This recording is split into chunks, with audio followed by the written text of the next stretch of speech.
Alan for got it.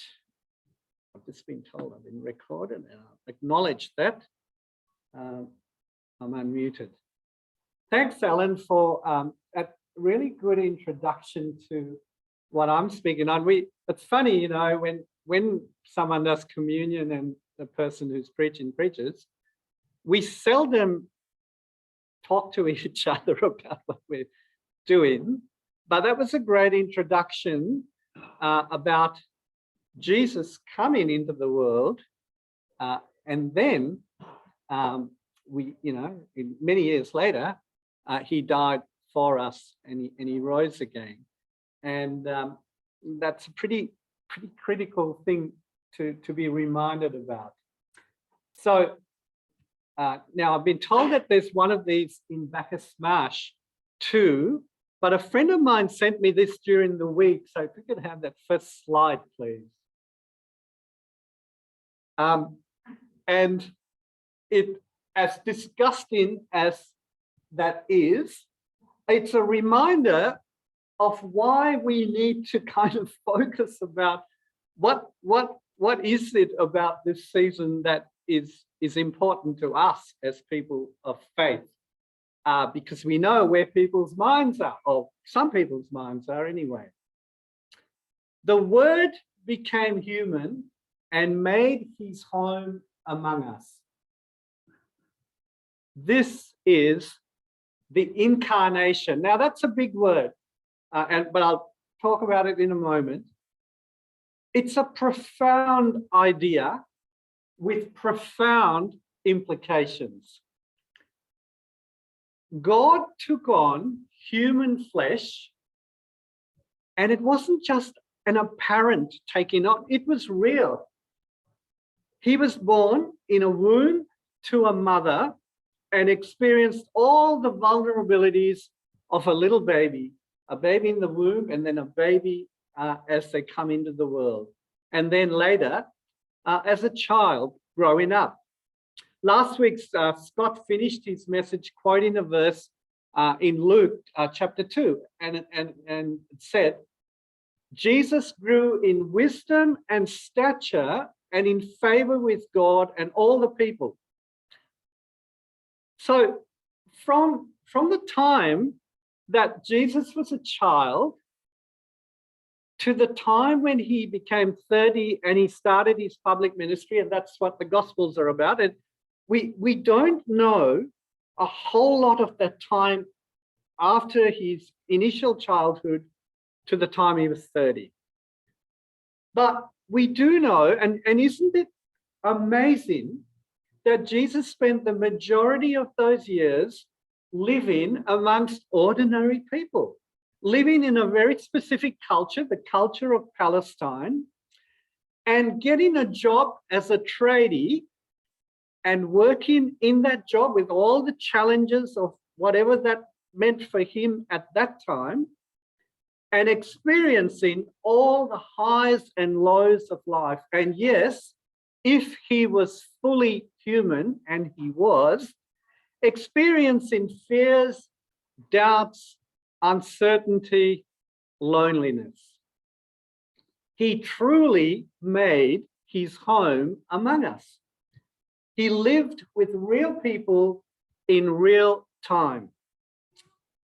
What is the significance and what are the implications of God becoming human, taking the form and quality of a human being?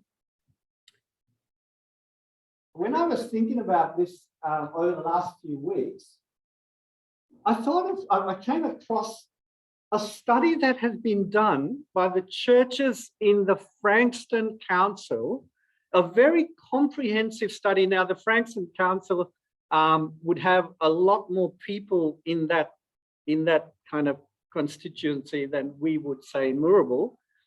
And probably over the years, it's had its share of problems too.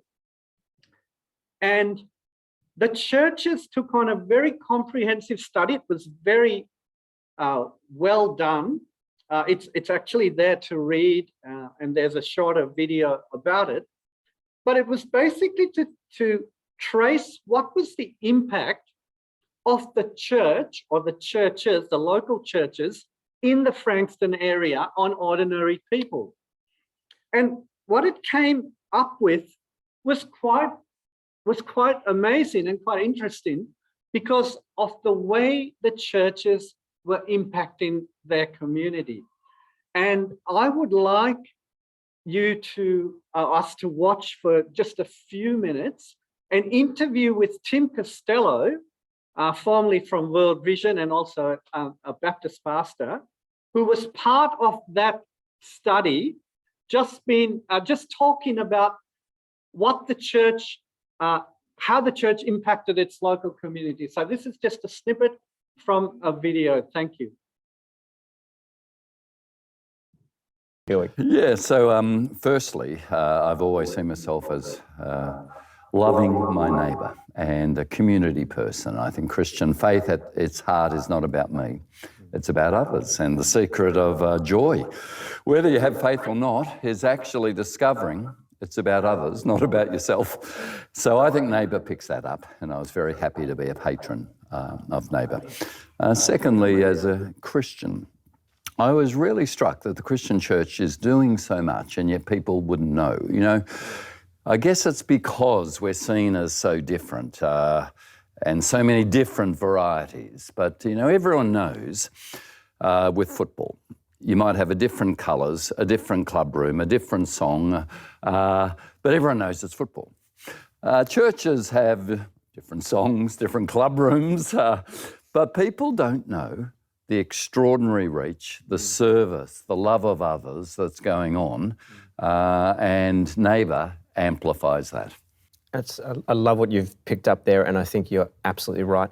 Indeed, one of the ways in which Neighbour is seeking to be able to tell those stories of the great work that's happening is through the Neighbour Impact Audit and that process.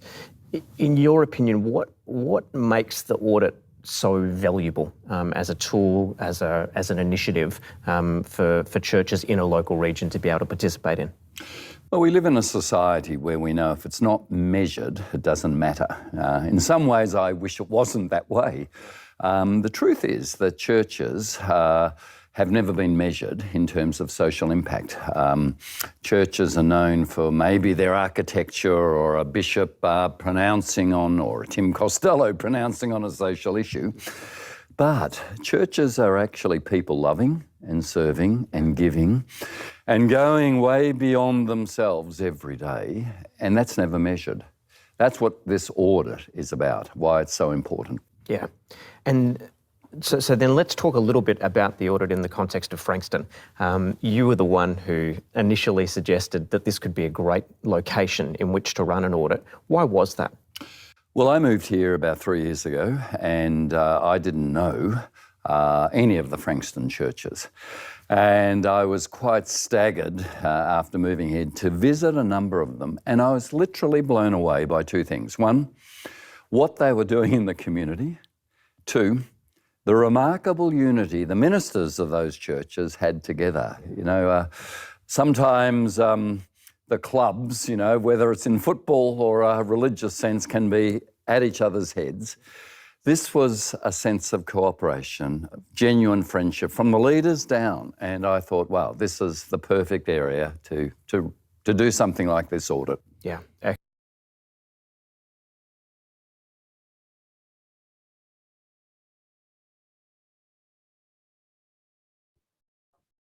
Thank you.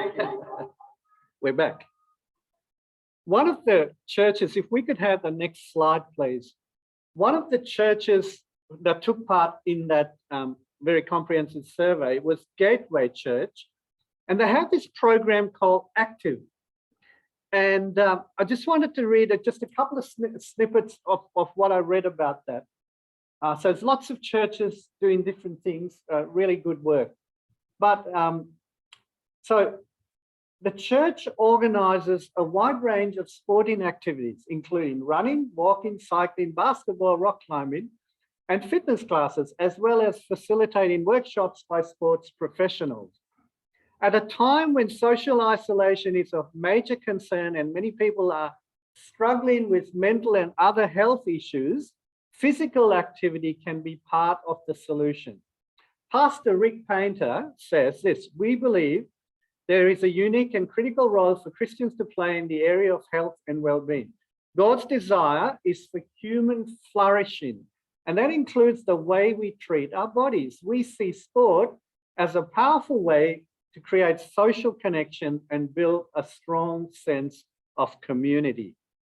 Now, because of time, I won't go into a couple of other things I was going to share on that, but just jumping now forward to one of our missionaries that we support, the Vicar family. So on that board, they're the ones on the left top corner there, Daniel and Camilla Vicar. They're now working in Germany with their three children, yes.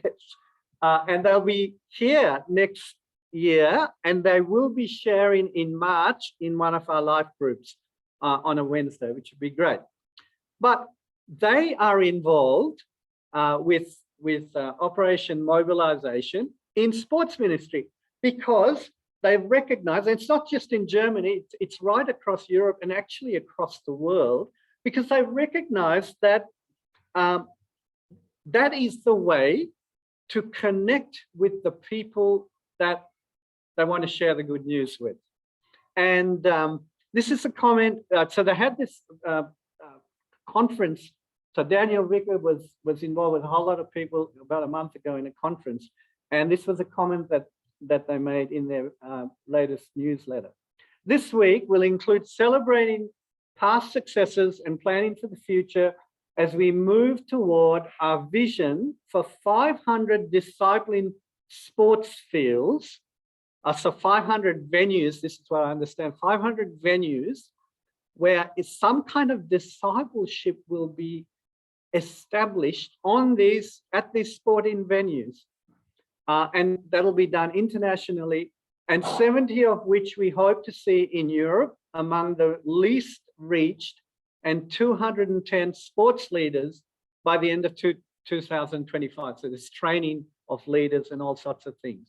So, but I just share that with you just to help us to understand that the church is getting this aspect of the incarnation, God with us, of connecting with the people that we are trying to reach with the good news. We know this in our own church. The op shop, where customers get to, the op shop ministry has been great for a lot of reasons, but one of the good reasons has been that people who are not church background people come to the op shop, realize that, oh, this is part of a church, and kind of see the people working in the op shop as just normal people. Oh, really? You just seem ordinary, just like us. But the other side of it is, those of us who are involved in that ministry also think, oh, well, we might look at life in slightly different ways, but these people are pretty ordinary. They are just like us. So it's a two-way thing. That's been one of the benefits out of many of the op shop ministry. The community garden is a very kind of similar thing. People connect through their common interest in gardening, in community, and in other things through the community garden. The Strawberry Festival about 2 years ago, which was about this time of the year, was this time when this church did, it was a pretty radical step, where this church didn't meet on a Sunday morning, but went out to the Strawberry Festival in the main street of town, set up a tent along with all the other tents and buckets and so on. And we gave away free plants. We did activities with kids, decorating biscuits, putting icing on biscuits. We talked to people. A whole lot of people were rostered on at different times. So there was a number of our church got involved in that. And we were just kind of meeting the community, being there with them. If you like, making our home amongst them. And there are other examples which I'll share in a little while. So if we could have the next slide, please. All these examples demonstrate an incarnational approach because it brings Christ followers close to the people and the cultures that they would like to introduce to Jesus. It demonstrates a step, even if sometimes it's a small step, towards staying among them and not keeping them at arm's length. You know, we have this kind of thing in business, an arm's length transaction where actually, you know, the parties are apart, and that's for very good reasons. But in this case, it's the opposite. Sometimes the temptation for us, because of fear or whatever it is to keep people at arm's length. But the incarnation is just the opposite. It's actually been there with the people. That's why some of these ministries are incarnational. And then it also identifies at least a little bit with these people. You know, it was a lot better for us to go to the main street and be there with the people than writing a letter from our church to the organizers and say, we, you know, Bacchus Branch Baptist Church think that what you do at the Strawberry Festival is a really great thing for the community. We could have done that, but it was a lot better to do what we did, actually go and be part of it. Now, there's been some, you know, there's lots of examples of incarnational ministry, but there's an organization, and they're still around. You don't hear lots about them, but you know, Urban Neighbors of Hope, and they were set up, a mission organization, but they were set up to particularly reach the very poor people in various countries and cultures. So we knew some missionaries in the church I used to be at, where this family with their little kids went to Bangkok, to the slums of Bangkok in Thailand, and lived in the slums in this little kind of tin type house, along with a whole lot of people right next to each other, lots and lots of these tin kind of constructed housing, reaching out to the poor in those slums with their kids, everything. Now, that would have been a really tough ministry, but they did it for many years. And look, there was some cost. Because you don't do that sort of thing without there being some cost to it, but they did it. That was very incarnational. The workers of UNO, I'm not sure how it exactly affected them, but other people did work in, say, places like in Melbourne, in a poor area in Melbourne, and they took this like a vow to live below the poverty line. So they didn't get any higher wages than any of the people that they were trying to reach out to. That was incarnational. When missionaries go to work in other cultures, and all our 4 missionaries there that we support to different extents do this kind of incarnational work. But it's not just necessarily in the going that makes that automatically incarnational. For instance, we were in Africa for about 10 years, and there we particularly worked with an ethnic group called the Yorubas. Now, that ethnic group, so the gospel had actually come to the country and to that ethnic group many years ago. So when we went there, they'd already heard the gospel. There was lots of kind of problems about faith and trying to understand what faith was about, but they'd heard the gospel, and some people had come to Jesus.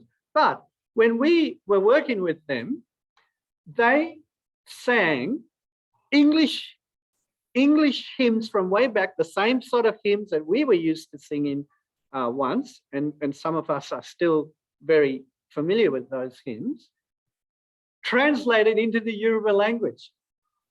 And they had the same tunes as the English hymns. If I don't know a lot of Yoruba, I know a tiny bit, But here's one of them. Inumidu ke Jesu fe mi, Jesu fe mi, Jesu fe mi. Do you know that song? Do you know the hymn? What's the hymn? Does anyone recall that? I am so glad that Jesus loves me. They were singing English hymns translated into the language. It wasn't really, it had nothing to do with their indigenous music or their style of worship or their melodies or their instruments. It was kind of like borrowed. Now, I'm not blaming them. I'm just saying that's not, we wouldn't say that was incarnational. It's like an exporting of a Western type of culture and just planting it into this indigenous culture where the gospel was planted. And when that happens, in the long term, it's not effective because people as a whole group don't absorb the gospel in a comprehensive way, because we can't export a foreign kind of culture into an area where we're trying to communicate the gospel. So that's why the incarnation is so important. And here it is, just put in another way. Just speaking of why is it important to think about what Jesus did when he came to earth, and why is it important now for mission and for churches? Because we want the world that God loves to come to know his son. Jesus said at the end of his ministry, Jesus said, as the Father has sent me, so I am sending you. He said that to his disciples. As the Father has sent me, so I am sending you. How did the Father send him?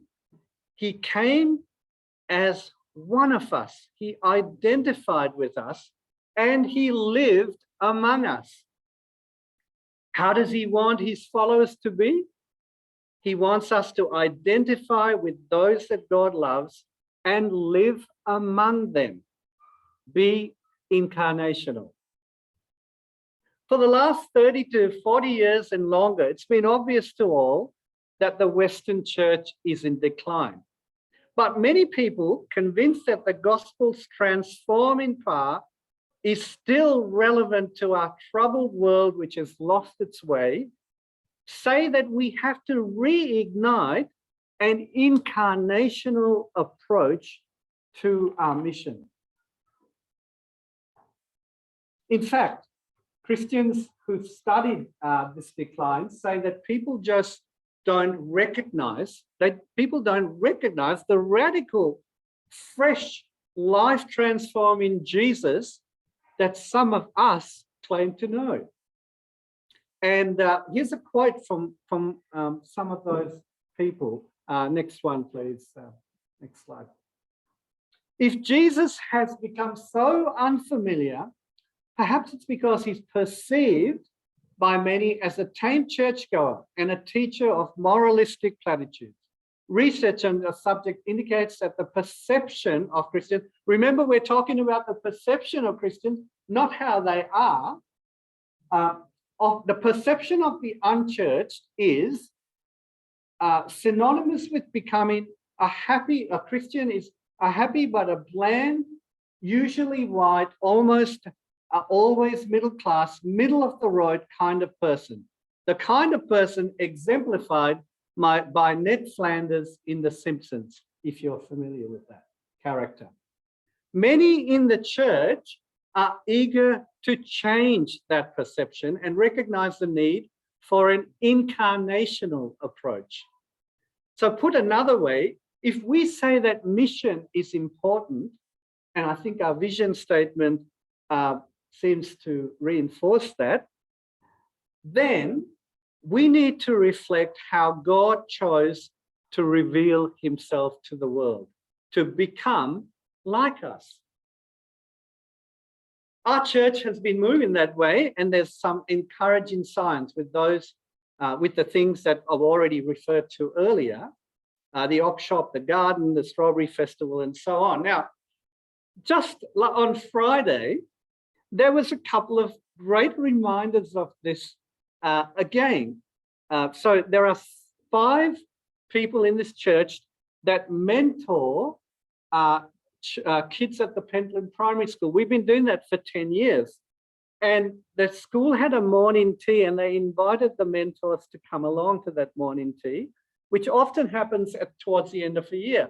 Now, we were there in the staff room with all the other teachers, but before all the other teachers came in, we were there with the principal and the vice principal, and they were just talking, we were just talking about the year, the school year, what it had been for the school, what it had been like for us, and so on. And it was just a wonderful sense of, we could have almost been in the church talking to people that we knew really well, because that's how they treated us. It was extremely welcoming and accepting, and they even raised, there are not many schools, as far as I know, that do this, but that school, there's a fee that we pay every year. It's about $500 for being part of the Kids Hope ministry. That school pays our fee for us, pays the church's fee for us. And so the principal's talking to us, and he says, now, when are you going to invoice us for next year? That's the kind of really great connection that the school has with this church. Then I went from there, joined Danny and Tash, who some of you, not Danny's Tash, a friend of Danny's. They've become part of this church, come to a midweek life group. And I joined them at Providence, where Don and Marge have for many years been going there monthly and ministering to some of the residents at Providence. Went along there, and once again, I witnessed that same thing. There's about maybe eight residents came to the chapel service, and in a very simple chapel service of singing some Christmas songs, Danny led those people. And again, there was this wonderful connection with the people that were there for half an hour. That was Incarnational. I think many of us know here that Sunday mornings are not going to be the way people will come to know Jesus. They may be one way that us followers strengthen our faith and our common purpose as believers, but the non-church won't walk through our doors and come to know Jesus. They won't walk through our doors and come to know the gospel. It might happen occasionally, but that's not the way we should be expecting it to happen, and it won't. God sent Jesus. God is a missionary.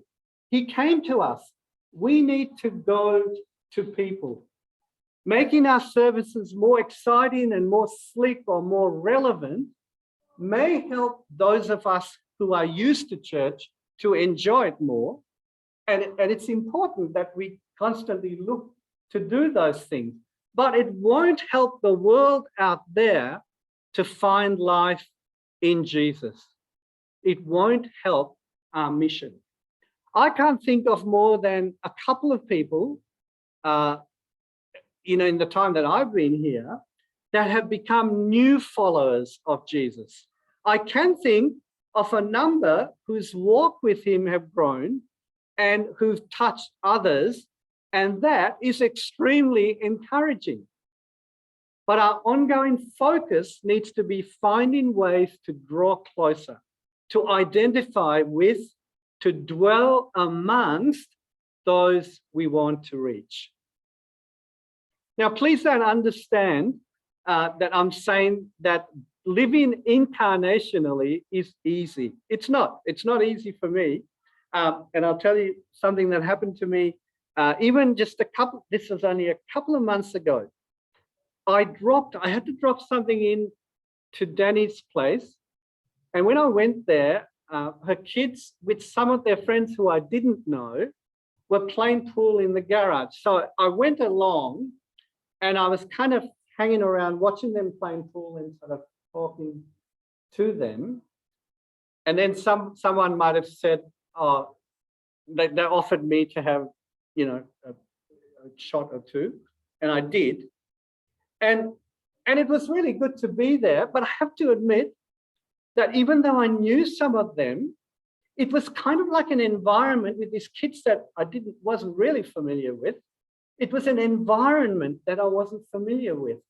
And so I didn't actually, you know, I don't know if you do this, but I think we often do this. If we're with people that we don't know very well, but we don't want to sort of stand out like a sore thumb, we kind of make the outward bodily sort of, you know, expressions like we're cool and we're okay with what's going on. But sometimes inside, you're a bit uncomfortable. And I just felt that a little bit.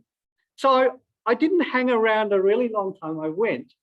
But, you know, when I went away, I just thought to myself, I regretted that, because I thought to myself, if I had abandoned whatever I was going to, and I can't remember, and thought I'll spend a bit more time here, even play a couple of games of pool with them, I think I would have connected with those kids a lot better. But I didn't. So it's not easy, even for me, to be incarnational. You have to keep kind of sort of breaking out of your comfort zone to do it with God's help. Not everyone is comfortable just with groups. Well, I would say just focus on one-to-one situations. We don't all have to go and relate to big groups. Ask God, who is someone who is different, who may pose a barrier to you, but who he wants you to get to know. Catherine and Mike, daughter and son-in-law, have been working on a project in a foreign country, very different ethnic group, very different culture, very different religion, and they're living in an apartment block with about 15 other families, all of a different religious group, and they've been getting to know them for nearly 3 years. And here's a situation. This is just one of the situations they encounter. Their kids, the kids have a lot to do with the kids in the apartment block, but in that culture, it's very much, you know, kids just knock at the door because they know the people well, and they just come in and play in their house, and then their kids go and play in the other house. But they have very strict, you know, like a routine when the kids go to bed. And, you know, just say, I don't know what it is exactly, but say it's 8 o'clock. Well, these other kids in the apartment block, sometimes at 9:30, they knock on the door and they want to come and play. What do? You're there to try and get to know these people and to be welcoming and learn the culture and so on. But you have these rules for your family. And do you want to risk a cranky child the next day and whatever that's going to do to your daily program? So there are tensions when you try to be really incarnational. And I just share that just to say, it's not always easy, but there are lots of aspects of it that we can be practicing and asking God to help us and help each other to help us to do that. So I'm going to wrap this up now. And I've just got two things that I want, basically two questions that I want to ask you. The first is, will you ask God, who for me, so this is each one of us, who for me is someone that I want to draw closer to demonstrate his love for them? What is some common ground, some way where over the next 12 months, I can build a relationship with them? That may be an individual thing. It just might be one person, but it could be something that you do with someone else. It may be you and someone from here, or you know, someone of faith might try to reach a couple of people together. So it might be something like that. So have a think about that and pray about that and see if God, I think God will, if you seek that, God will put someone on your mind. The second thing is for Christmas Day. Over these next weeks, just take some time to, you know, some moments of quietness to write a short prayer for Christmas Day. What is important to you about this Christmas? And when I say a short prayer, I mean short. I mean 1 or 2 sentences. And when you've done that, over the next few Sundays, put it in the offering bowl, the wooden offering bowl. You don't have to put your name on it. That's not the important thing. If you want to, you can. But on Christmas Day, we will read that out as part of our prayers for Christmas. So I'm inviting you to start thinking about that now. What's important to me about Christmas? How would I like to pray, and put that in a written prayer and bring it along, drop it in there. And by the way, that's on Christmas Day at 9:30 on that sheet that that's at the door. We make it clear there that it's Christmas Day on the Sunday after Christmas Day. Christmas Day is a Saturday. There is no church on the Sunday. So you'll see that on the sheet. 2 things to do. And I just want to finish with this verse that comes from the end of that passage that Scott read to us from. Verse 18 of John 1 says, "No one has ever seen God, but the unique one who is himself God is near to the Father's heart.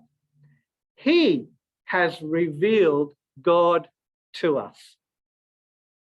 Jesus coming to earth was God's way to show us what he was really like. May we learn to follow that way more faithfully.